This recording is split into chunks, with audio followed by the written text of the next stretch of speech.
আজকে আমরা তোমাদের জন্য ভিডিও নিয়ে এসেছি ফ্লুইড এবং ইলেকট্রোলাইট ইমব্যালেন্স চ্যাপ্টার থেকে কিছু ইম্পর্টেন্ট কোশ্চেন, যেগুলো আমাদের নার্সিং ইন্টারভিউর কোশ্চেন্স পেপার বা আমাদের নার্সিং ইন্টারভিউর কোশ্চেন পেপারে আসতে পারে। তো ফার্স্টে আমরা দেখে নেব সেই ইম্পর্টেন্ট কোশ্চেনগুলো কী কী আছে।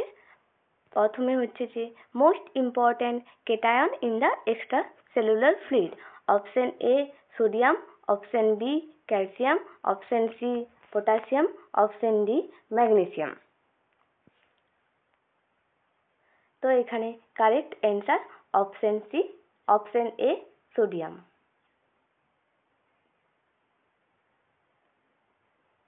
Option A sodium, option A sodium is the correct answer.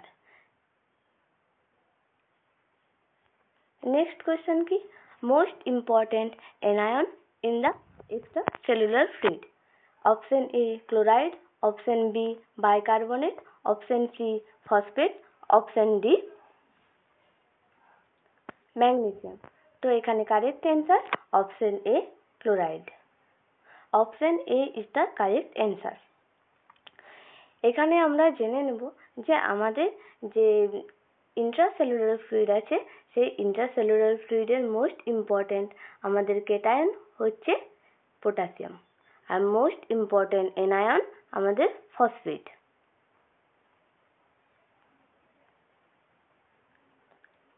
এরপর next question.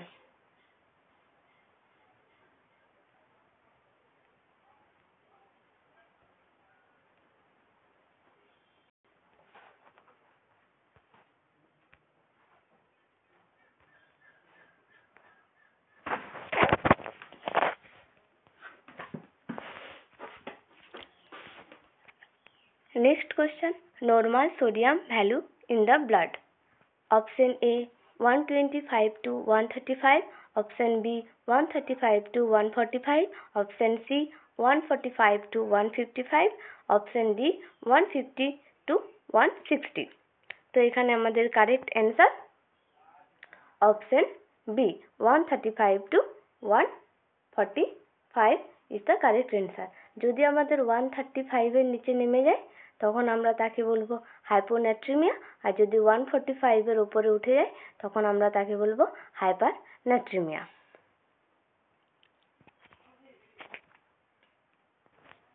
Next question, example of isotonic solution. Option A RL, option B 3% NS, option C 0.45% NS, option D 25% dextrose. তো এখানে আমাদের correct option A RL। আমরা জানি isotonic fluid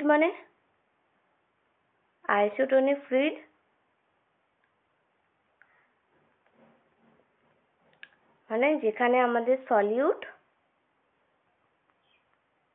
আর solvent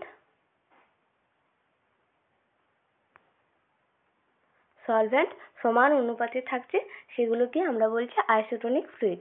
যেমন আরও example হচ্ছে NS, 5% dextrose, এগুলো আমাদের সবগুলোই isotonic fluid. Example of hypertonic solution. Hypertonic solution আমরা কাকে বলবো? যেখানে সলিউট আমাদের বেশি হবে, সেই তুলনায় সলভেন্ট কম হবে। তো এর মধ্যে কোনটা ঠিক? Option A RL, option B NS, option C DNS, option D 5% dextrose. তো এখানে আমাদের correct answer option C DNS। বাকি যে তিনটে আছে এই তিনটে আমাদের আইসোটোনিক ফ্লুইডের মধ্যে পড়ছে। Next question, example of hypotonic solution. Hypotonic solution আমরা কাকে বলবো? যখন আমাদের solvent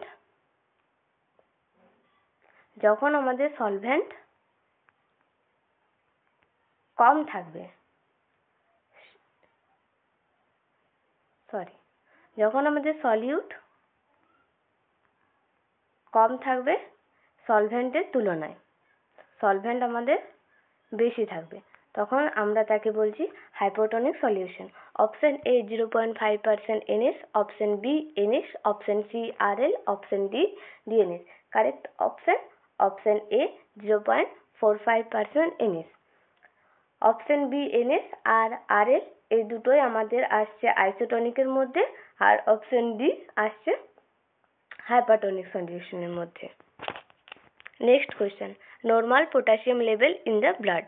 option A 3.5 to 5.5 milli equivalent per liter, option B 2.5 to 3.5 milli equivalent per liter, option C more than 5.5 milli equivalent per liter, option D less than 2.5 milli equivalent per liter। এখানে correct option A 3.5 to 5.5 milli equivalent per liter। Next, normal pH in the blood। Option A 6 to 7, option B 7.5 to 8.5, option C 7.35 to 7.45, option D more than 7.45। এখানে আমাদের correct answer option C 7.35 to 7.45। এখানে যদি 7.35 এর বেশি হয় তখন আমরা তাকে বলছি, যদি কম হয় তখন আমরা তাকে বলছি অ্যাসিডোসিস, আর 7.35 এর যদি কম হয় আর 7.45 এর যদি বেশি হয় তখন তাকে আমরা বলছি alkalosis. Next, when CO2 level is more than 45 mmHg it cause respiratory acidosis, respiratory alkalosis, metabolic acidosis, metabolic alkalosis। তো এখানে আমরা দেখে নিই, যদি আমাদের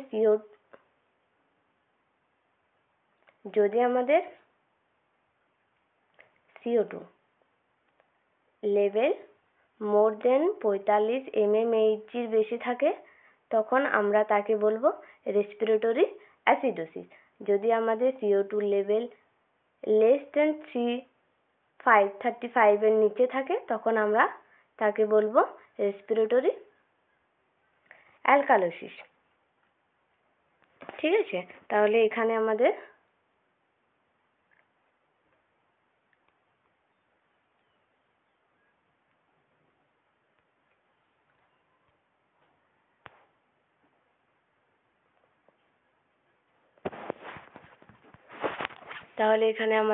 কারেক্ট অপশন 45 এর mmHg এর ওপর যদি CO2 লেভেল থাকে তখন আমরা তাকে বলছি রেসপিরেটরি অ্যাসিডোসিস।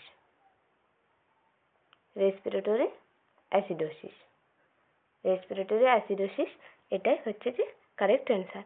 তো আজকে এই পর্যন্তই। এরপরে তোমরা ভিডিওটি ভালো লাগলে লাইক, কমেন্ট, সাবস্ক্রাইব করবে এবং তোমরা কমেন্ট করে জানিও।